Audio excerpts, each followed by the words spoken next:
नमस्कार. आज 8 जानेवारी 2026 वार आहे गुरुवार. लोकसत्ता आणि द हिंदू वृत्तपत्र विश्लेषणमध्ये आपलं स्वागत आहे. काल थोडंसं मी ट्रॅव्हलिंगमध्ये असल्याकारणाने आपलं जे वृत्तपत्र विश्लेषणचं जे व्हिडिओ होतं ते आलेलं होतं, परंतु पहा टेक्निकल ग्लिच या कारणानिमित्त त्याला आपण पूर्णतः रेकॉर्ड करू शकलो नाही. Sorry for that. पण पहा, याच्यापूर्वीही मी म्हटलेलं आहे की करंट अफेअर्स ही एक नदी आहे. 1 तारखेला जी बातमी आहे ती 15 तारखेला पण असू शकते व ती बातमी सुटणार नाही. अगदी त्याच धर्तीवर पहा, कालचं लोकसत्ता वृत्तपत्र तुम्ही पाहू शकता. ताडोबा अंधारी व्याघ्र प्रकल्पाच्या कॉरिडॉरमधील खाणीला मंजुरी. आता हीच बातमी आजच्या पण वृत्तपत्रामध्ये आलेली आहे व त्याचं विश्लेषण जे आहे ते आज आपण नक्कीच करणार आहोत. ओके, त्यामुळे निश्चिंत राहा. त्यासोबतच आणखीन काही विद्यार्थ्यांचं सजेशन होतं की सर तुम्ही द हिंदूला पूर्णतः घेत नाही आहात का. ओके, तर प्लीज व्हिडिओ शक्य झालं तर शेवटपर्यंत पहा. तुम्हाला नक्कीच ह्या सर्व बातम्या समजून येतील. जसं आता आजच्या द हिंदूमध्ये पहा, पहिली बातमी काय आहे, 7.4% आपले GDP रेट असणार आहे 2026च्या फायनान्शियल इयरसाठी व तीच बातमी तुम्ही लोकसत्तामध्ये पहिल्यांदाच पहा. ओके, मग आता अगदी एकच बातमीला ओव्हरलॅप होतात. त्यानिमित्ताने मी फक्त कधी काय होतं पहा, अगदी मी लोकसत्तावरती तुम्हाला समजावून सांगतो, त्यामुळे अगदी बातम्या त्याच असणार आहेत, बातम्या काही अन्य वगैरे नसणार आहेत. आता इथं पण तेच पहा ना तुम्ही. जस्टिस वर्मा यांच्याबद्दलची ही रिपोर्ट आहे व जस्टिस वर्माबद्दल पहा लोकसत्तामध्ये आलेली आहे.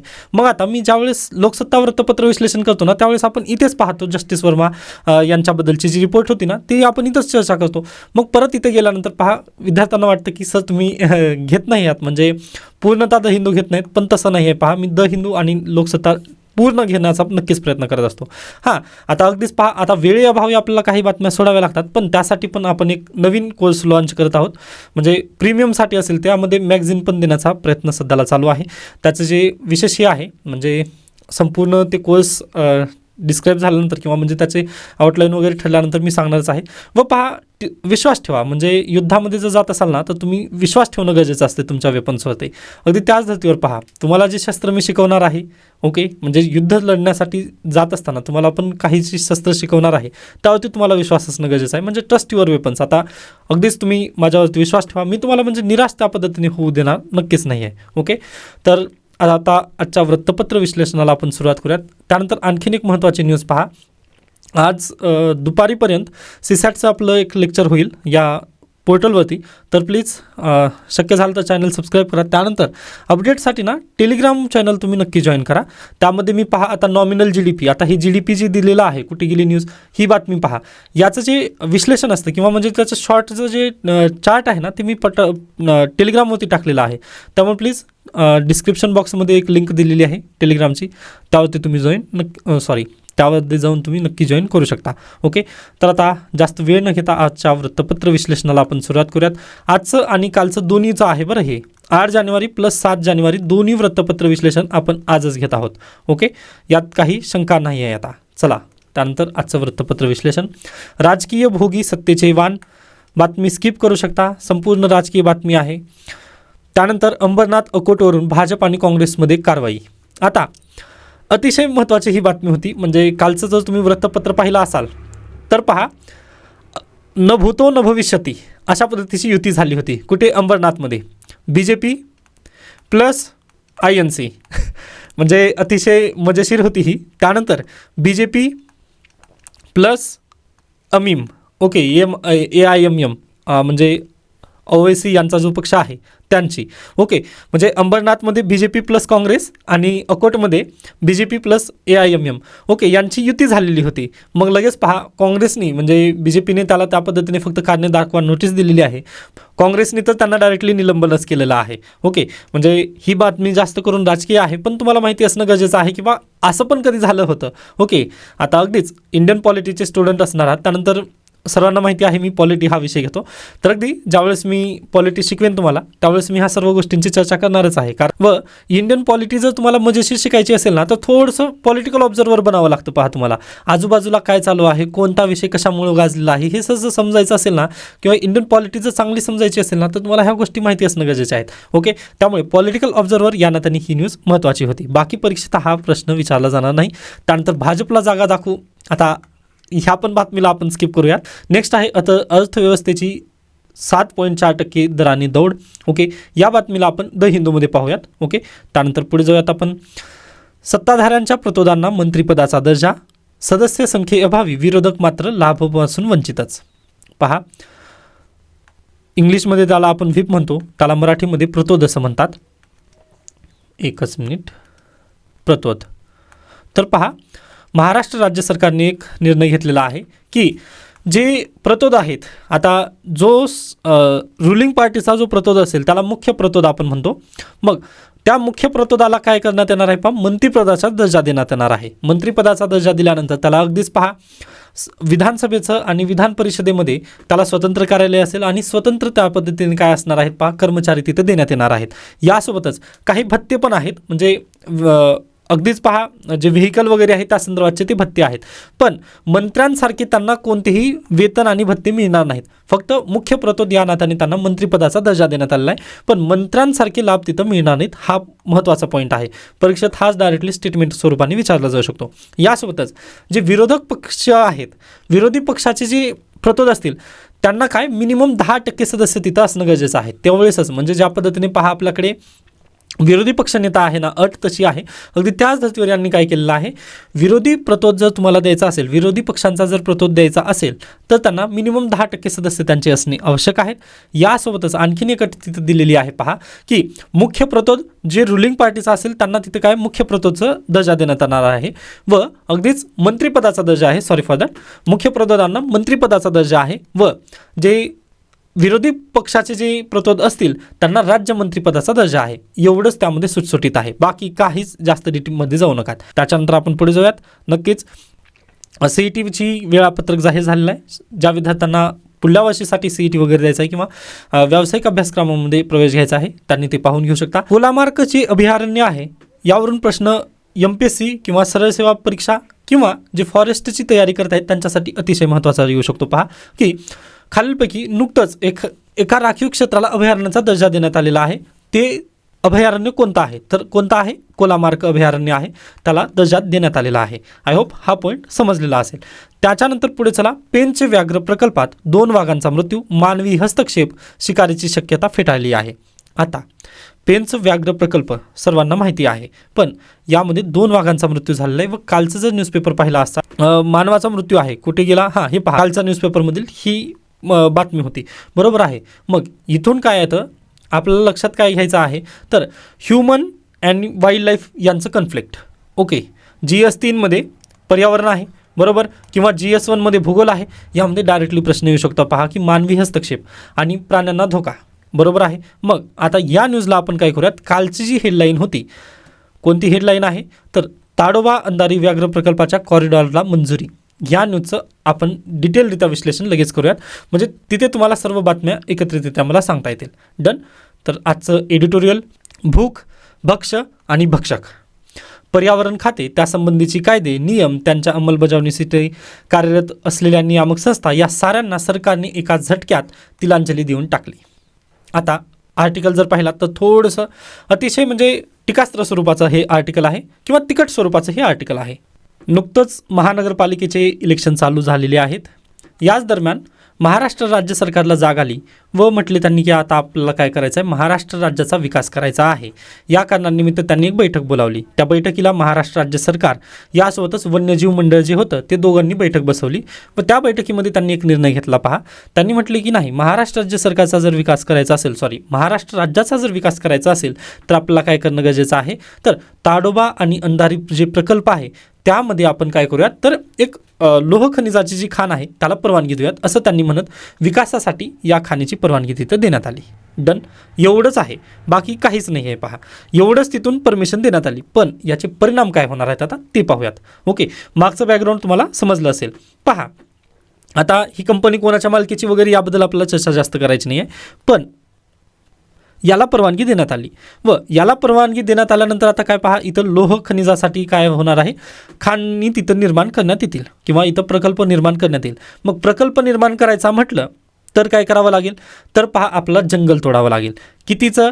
35 हेक्टर जंगल कापून तर खाण निर्मिती तिथं केली जाईल. डन. 35 हेक्टर जंगल तिथं कापण्यात येणार आहे. मग याला पर्यायी काय म्हटलेलं आहे महाराष्ट्र राज्य सरकारने, की बा आपण 35 हेक्टर जंगल कापून टाकू, पण आम्ही तिथे काय करणार आहोत, दुसऱ्या जागी तिथं झाडे लावणार आहोत.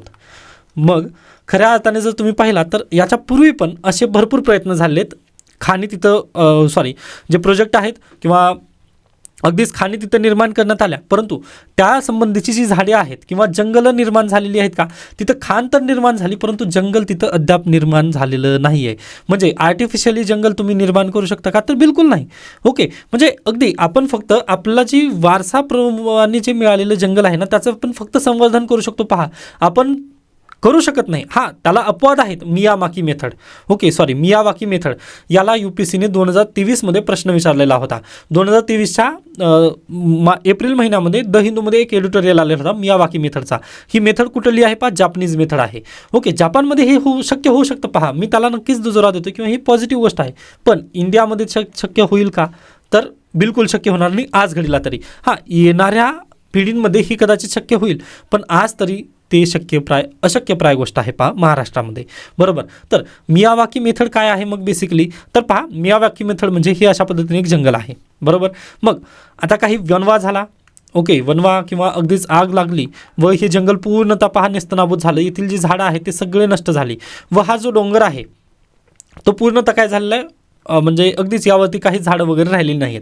मग आता मियावाकी मेथड काय म्हणते, तर इथं जर जंगलामध्ये वनवा वगैरे पेटलेला असेल व डोंगर पूर्णतः टकला झालेला जर असेल तर आपल्याला तिथं काय करणं गरजेचं आहे, तिथे फक्त आपल्याला जाऊन ना त्याची जी बुडं होती, पूर्वीची जी बुडं आहेत ना, त्याला फक्त तुम्ही जाऊन तिथे संवर्धन त्याचं करण्याचा प्रयत्न करा व त्याला थोडंसं पाणी वगैरे तिथं टाका व तिथे बूड वगैरे काहीच राहिलेलं नसेल व तिथे परत आपला बीजाणू वगैरे जर मिळालीच नसतील, काही बिया वगैरे मिळालीच नसतील, तर तुम्ही काय करा, दुसरीकडून या प्रदेशामध्ये कोणते कोणते बिया वगैरे होते किंवा कोणते कोणते तिथे झाडं वगैरे पूर्वी आलेली होती हे थोडंसं स्टडी करा व परत तीच झाडं तुम्ही लावण्याचा तर प्रयत्न करा. तर पहा, हे जी नेटिव्ह झाडं आहेत त्यांची, या डोंगरामध्ये जी नेटिव्ह झाडं आहेत ना, ती परत एकदा त्याच पद्धतीने वाढू शकतील.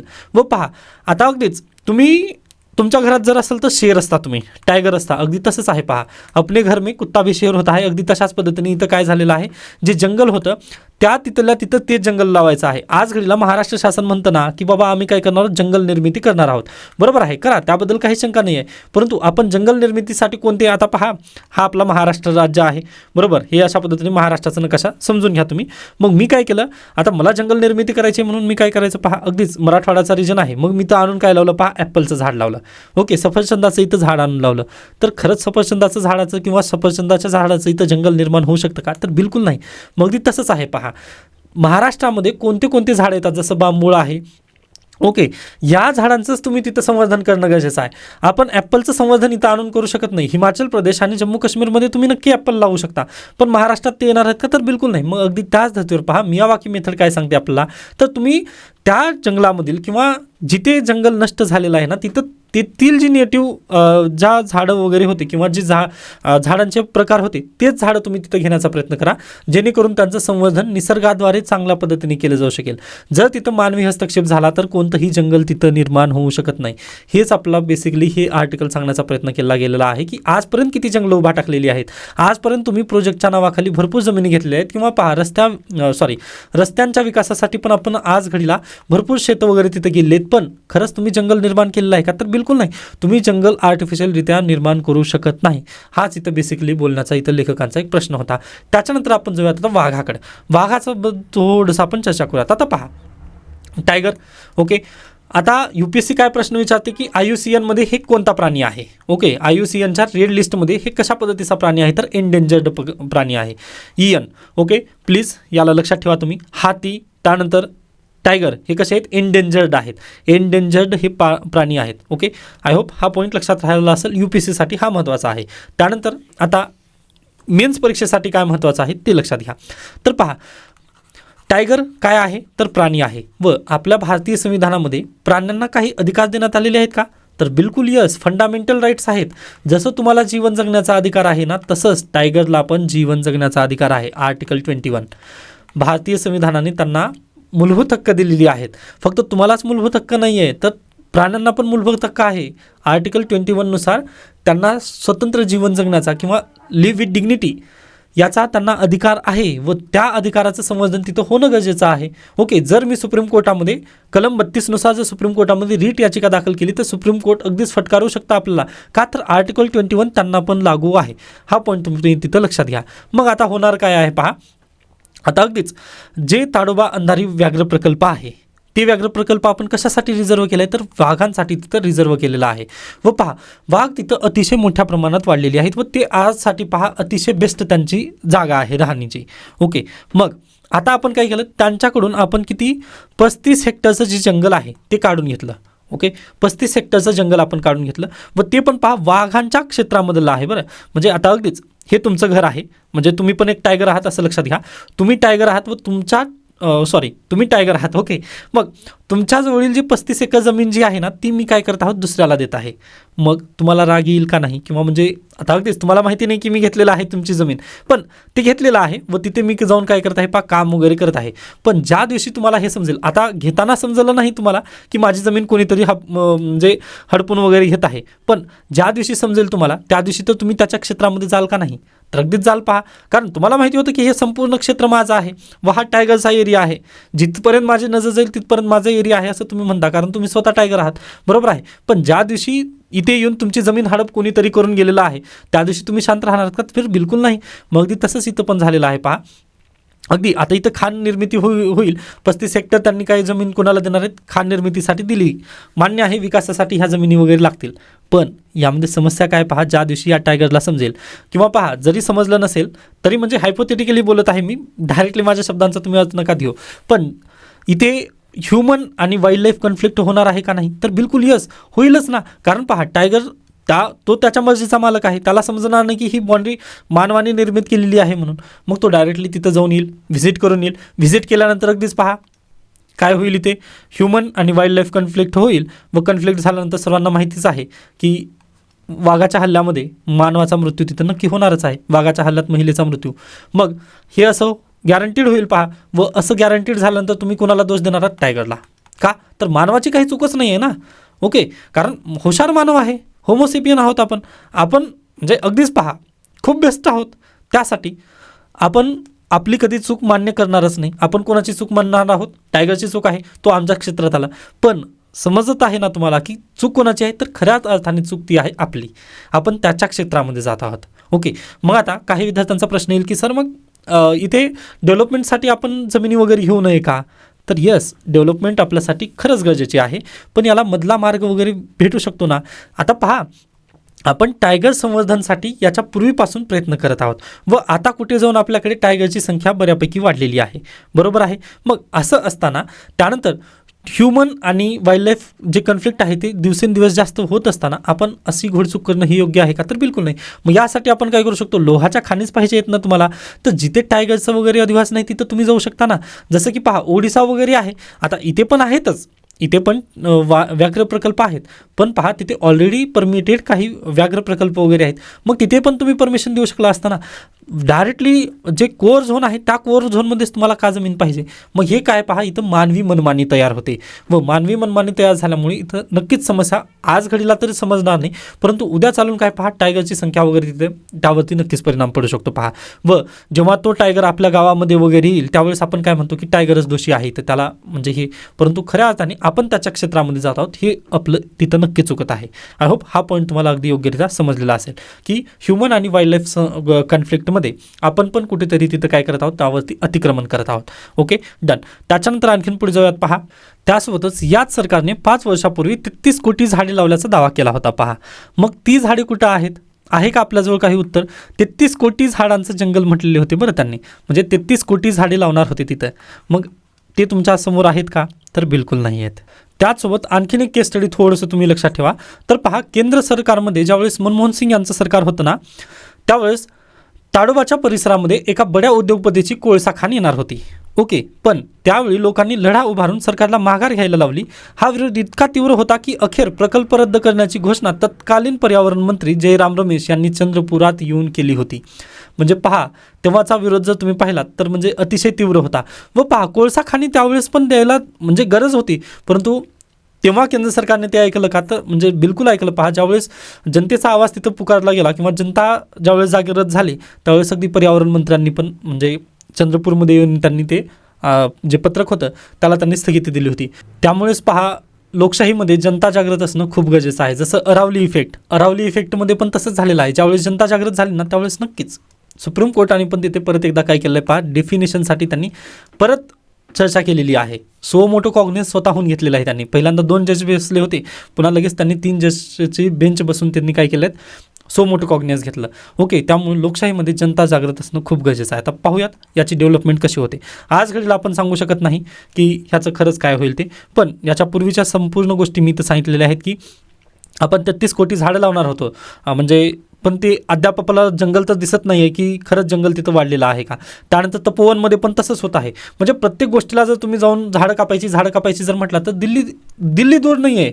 ओके, म्हणजे ज्या पद्धतीने दिल्लीची हवा अशुद्ध झालेली आहे, अगदी तसंच महाराष्ट्राची पण हवा अशुद्ध होऊ शकते. त्यामुळे जंगलांचं संवर्धन करणं किंवा झाडांचं संवर्धन करणं काळाची गरज आहे. आय होप तुम्हाला हा आर्टिकल नक्की समजलेला असेल. त्यानंतर आपण पुढे जाऊयात. दीप प्रज्वलन वगैरे याबद्दलचं आहे ते गरजेचं नाही आहे. नेक्स्ट आहे पहा मनरो डॉक्ट्रिन. आता लास्ट इयर राज्यसेवेला एक प्रश्न आलेला होता पहा, की मॉडर्न लोकशाही कोण्या देशाची आहे. अगदी तसंच पहा, इथे पण प्रश्न विचारला जाऊ शकतो की डोनरो डॉक्ट्राईन काय आहे किंवा डोनरो डॉक्ट्रिन म्हणजे कोण्या देशाची वगैरे आहे. तर त्यासाठी हे थोडंसं माहिती असणं गरजेचं आहे. ओके, तर पहा, हा वर्ल्ड मॅप आहे किंवा हा असा वर्ल्ड आहे आपला, बरोबर. मग इथं आहे कोण, अमेरिका, व त्याच्या खाली अशाच पद्धतीने पहा एक दक्षिण अमेरिका खंड आहे, बरोबर. व इथे आहे पहा, हे आहे अशा पद्धतीने कोण, हा आफ्रिका आहे. व इथं आहे आपला प्यारा भारत, व इथं आहे ऑस्ट्रेलिया. हे झालं वर्ल्ड मॅप. ओके, मग पहा झालेलं काय, आणखीन इथं एक UK काढायचा राहिला. UK, त्यानंतर हे युरोप, त्यानंतर हा बडावाला रशिया, त्यानंतर बाजूला चायना. ओके, हे अशा पद्धतीने वर्ल्ड मॅप आहे, बरोबर. मग पहा, लक्षात घ्या तुम्ही, आता हा पिरियड आहे. मनरो डॉक्ट्रिन आपल्याला जर शिकायचं असेल तर थोडंसं आपला 1823 या वर्षामध्ये जावं लागेल. मग मनरो यांनी 2 डिसेंबर 1823 रोजी अमेरिकी काँग्रेसला उद्देशून केलेल्या भाषणात एक योजना त्यांनी मांडली होती. त्यांनी काय म्हटलं होतं की अशा पद्धतीने आपण काय करूयात, एक लाईन ड्रॉ केलेली आहे आपण. म्हणजेच काय, तर जे युरोपियन्स आहेत ना त्यांनी उत्तर अमेरिका आणि दक्षिण अमेरिका यामध्ये इंटरफिअर बिलकुल करू नये. सर्वांना माहिती आहे अमेरिका 1776ला स्वतंत्र झालेला आहे, बरोबर, ब्रिटिशांपासून. मग त्यांनी काय म्हटले की नाही, याच्यानंतर आता जे अमेरिका आहे ना ते फक्त अमेरिकनसाठीच आहे. अगदी त्याच पद्धतीने जसं डोनाल्ड ट्रम्प यांनी म्हटले की मेक अमेरिका ग्रेट अगेन, अगदी त्याच धर्तीवर मनरो यांनी म्हणजे तत्कालीन अध्यक्ष किंवा अमेरिकेचे 5वे अध्यक्ष मनरो यांनी 2 डिसेंबर 1823 रोजी त्यांचं जे लोकसभा आहे, जे काँग्रेस याला आपण म्हणतो, त्या काँग्रेसला उद्देशून त्यांनी काय म्हटले की पहा, जे दक्षिण अमेरिका आहे हा जो खंड आहे तो फक्त आपल्यासाठी आहे किंवा ही जी लाईन आपण ड्रॉ केली आहे यामध्ये फक्त अमेरिकन्सच राज्य आहे, यामध्ये युरोपियनांनी इंटरफेअर करू नये असं त्यांनी तेव्हा योजना मांडली होती. कधी 1823मध्ये. ओके, मग त्या योजनेचं पहा पुन्हा कधी हेच करण्यात आलेलं आहे, म्हणजे मनरो डॉक्ट्राईन म्हणून कधी उदयास आली ती, तर 1904मध्ये ही योजना उदयास आली. पहा उदयास कशामुळे आली, तर अगदी पुन्हा जे अमेरिकेचे तत्कालीन अध्यक्ष थिओडोर रुझवेल्ट होते ना, यांनी म्हटले की युरोपियन देशांनी दक्षिण अमेरिकेवरती आक्रमण करू नये. का आक्रमण करू नये, तर सर्वांना माहिती आहे पहा, जे युरोपियन कंट्रीज होते ते वसाहतवादासाठी खूप लालची होते. जसं की भारतावर त्यांनी वसाहत त्यांची स्थापन केलेली होती. त्यानंतर इंडोनेशिया, ओके, त्यानंतर ऑस्ट्रेलिया, त्यानंतर न्यूझीलंड, म्हणजे सगळे राष्ट्र पहा ना तुम्ही, तिथे वसाहत तिथं त्यांनी निर्माण केली होती. कोणी, युरोपियनांनी. मग यासाठीच 1904मध्ये पहा थिओडोर रुझवेल्ट यांनी काय म्हटलं की दक्षिण अमेरिकेमध्ये युरोपियनांचा प्रभाव बिलकुल असू नये व तिथे तुम्ही काय तिथे युद्ध तुम्ही करू नका, जे काही आहे ते आम्ही स्वतः करणार आहोत तिथे, असं म्हणत त्यांनी मनरो डॉक्ट्राईन घेतली. म्हणजे 1823मध्ये फक्त पहिल्यांदा मनरो यांनी काय केलं होतं पहा, भाषण केलं होतं संसदेमध्ये. पण 1904मध्ये त्याला मनरो डॉक्ट्राईन म्हणून संकल्पना कोणी मांडली, तर रुझवेल्ट यांनी तिथे मांडलेली होती. फक्त एवढंच लक्षात घ्या किंवा एवढंच आहे ते.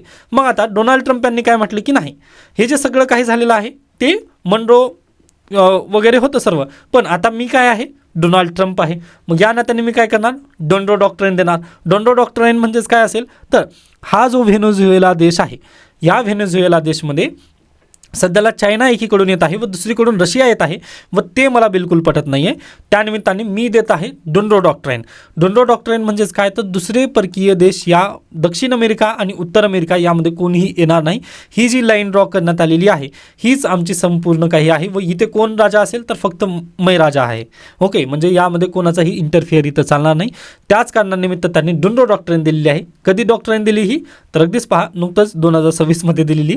ओके, एक आधुनिक अवतार म्हणून डोनाल्ड ट्रम्प यांनी मनरो डॉक्ट्राईनचा आधुनिक अवतार म्हणून काय डोनरो डॉक्ट्राईन आहे. ओके, हा पॉईंट तुम्ही लक्षात घ्या. परीक्षेला डायरेक्टली विचारलं जाऊ शकतो की मनरो डॉक्ट्राईनचा आधुनिक अवतार काय आहे, तर डोनरो डॉक्ट्राईन आहे. डोनरो डॉक्ट्राईन काय, तर बिलकुल दक्षिण अमेरिकेवरती कोण्याही युरोपियन किंवा अगदीच एनी अदर कंट्रीचा तिथं दबदबा असणार नाही.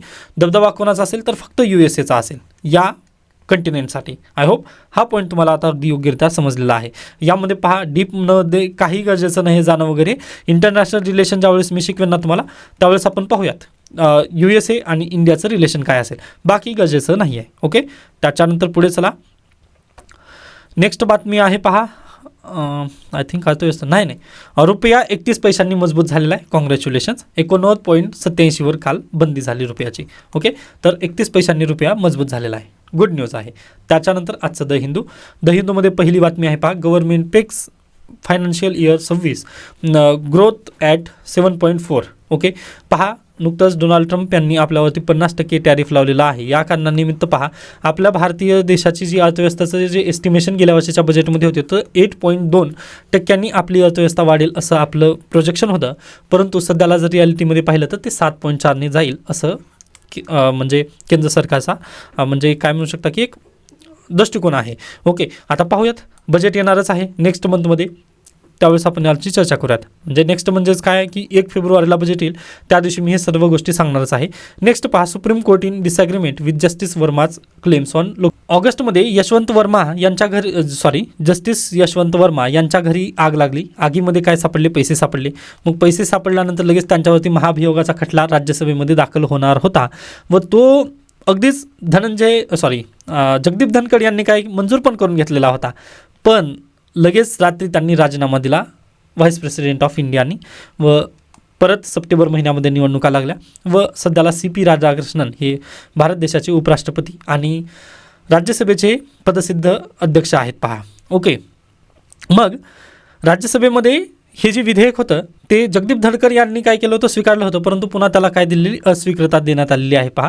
मग यालाच अनुसरून लोकसभा जे जस्टिस यशवंत वर्मा आहे हे कुठे गेलेत, सुप्रीम कोर्टामध्ये गेले. त्यांनी म्हटले की राज्यसभा आणि लोकसभा या दोन्ही सभागृहांमध्ये माझ्या विरोधात महाभियोग खटला तिथं मंजूरच झाला नाही, त्यामुळे मला तुम्ही पदावरून हटवू शकत नाही असं त्यांनी डायरेक्टली म्हटले. व लोकसभेची जी कमिटी बसलेली आहे पहा, लोकसभेची जस्टिस वर्मा यांच्या विरोधाची जी कमिटी बसलेली आहे त्याला मी उत्तर देऊ शकत नाही असं त्यांनी सुप्रीम कोर्टामध्ये जाऊन सांगण्याचा प्रयत्न केले. का, तर लोकसभा आणि राज्यसभेमध्ये एकंदरीतरित्या हे पारित झालं नाही असं त्यांचं मत आहे. मग काल सुप्रीम कोर्टाने जस्टिस यशवंत वर्मा यांना फटकारत काय म्हटले पहा, त्यांनी काय म्हटले की 1968चा जो जस्टिस किंवा जे ज्युडिशियरीबद्दलचे जे एन्क्वायरी ॲक्ट आहे 1968 ज्युडिशियरी एन्क्वायरी ॲक्ट आहे पहा, ते या कायद्यानुसार असं कुठंही देण्यात आलेलं नाही की लोकसभा आणि राज्यसभाला एकाच वेळी तिथं ते पत्रक पारित होणं गरजेचं आहे, असं कुठंही नाही. त्यामुळे तुम्हाला चौकशीला सामोरं जावं लागेल व लोकसभेमध्ये तिथं आता सध्याला चौकशी बसलेली आहे जस्टिस यशवंत वर्मा यांच्या विरोधात. मग या कमिटीमध्ये जर यशवंत वर्मा दोषी आढळले तर यांच्या विरोधात महाभियोग खटला नक्की दाखल परत एकदा होऊ शकतो. तर एवढा सिंपल पॉईंट आहे. व आता यामधून परीक्षेला काय विचारलं जाऊ शकतो, तर क्रोनॉलॉजीचा इफेक्ट तिथं विचारला जाऊ शकतो. आता पहा, मी इथं देण्यात येईल राईट टू एज्युकेशन हा कायदा आहे 2009चा आणि ज्युडिशियल एन्क्वायरी ॲक्ट हा आहे 1968. मग यापैकी पहिल्यांदा कोणता आहे, तर अगदीच ज्युडिशियल एन्क्वायरी ॲक्ट 1968. अशा पद्धतीने क्रोनॉलॉजिकल जे ॲक्ट आहेत ना ते परीक्षेला विचारले जाऊ शकतात. या नात्याने तुम्हाला लक्षात काय घ्यायचं आहे, तर अगदीच ज्युडिशियल एन्क्वायरी ॲक्ट 1968 हे लक्षात ठेवा. बाकी लक्ष्मीकांत सरांच्या पुस्तकातून किंवा रंजन कोळंबे सरांच्या पुस्तकातून एकदा तुम्ही काय करा, महाभियोगाचा खटला एकदा वाचून घ्या. ओके, मेजॉरिटीज कोणत्या कोणत्या लागू शकतात तिथे, हा एक पॉईंट तुम्ही लक्षात घ्या. बाकी याच्या व्यतिरिक्त अन्य काही गरजेची न्यूज नाही आहे. पहा, न्यूज इन मेकिंग आहे ही, सध्याला न्यूज बनत आहे. Okay, done. त्याच्यानंतर पुढे चला, पुढची बातमी आहे. पहा, इस्रो सेट टू लॉन्च अर्थ ऑब्झर्वेशन सॅटेलाइट ऑन 12 जानेवारी. 12 जानेवारी रोजी नवीन सॅटेलाइट लॉन्च होणार आहेत, ते आपण नक्कीच पाहूयात. त्याच्यानंतर पहा पुढे, त्यानंतर ड्यू टू टेक्निकल इश्यूज आपल्याला इथं थांबावं लागणार आहे. पहा, कारण लाईट नाही आहे व जेवढी चार्जिंग होती ना, जे 2 दिवसाचे वृत्तपत्र होते ते वाचण्यामध्ये मी चार्जिंग घातलेली आहे व अद्याप रेकॉर्डिंगला मी सेव्ह केलेलं नाही. जर रेकॉर्डिंग सेव्ह नाही केलं तर मला हे परत एकदा हे करावं लागेल, रेकॉर्ड करावं लागेल. त्यामुळे आपण इथे थांबूयात. पहा, बातमी एकही सुटणार देणार नाही आहे मी, व निश्चिंत राहा. ओके, फक्त तुम्ही रेग्युलर राहा, म्हणजे लगेच ती बातमी मी तिथं क्लिक करून सांगत असतो की ही ह्या दिवशीचं वगैरे आलेलं आहे म्हणून. ओके, तर प्लीज विश्वास ठेवा, एकही बातमी मी सुटू देणार नाही. त्यानंतर आणखीन एक, तुम्ही प्लीज रेग्युलर राहा. ओके, त्यानंतर जे सीसॅटचं लेक्चर आहे ते प्लीज आपल्या पोर्टलवरती आज तुम्ही पाहू शकता. तसेच टेलिग्राम चॅनलला वगैरे तुम्ही जॉईन करू शकता. ओके, इथे थांबतो. याबद्दल काही शंका, काही सजेशन असतील तर नक्की सांगू शकता. धन्यवाद.